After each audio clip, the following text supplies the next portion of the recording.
அனைத்து இந்திய அண்ணா திமுகவின் அரசியல் வரலாற்றில் திமுகவுக்கும் அதிமுகவுக்கும் போட்டி இருந்திருக்கிறது.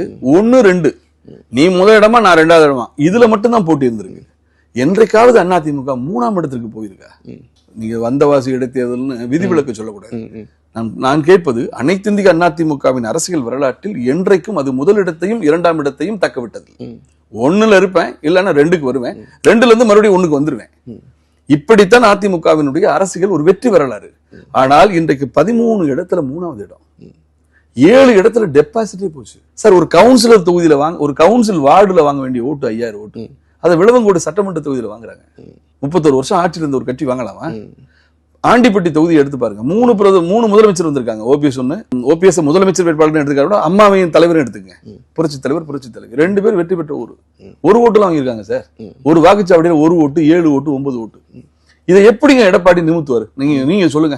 8% வாங்கியிருக்கக்கூடிய திருநெல்வேலியில இந்த 8% 40% எடப்பாடி மாத்திரக்கு என்ன வழி?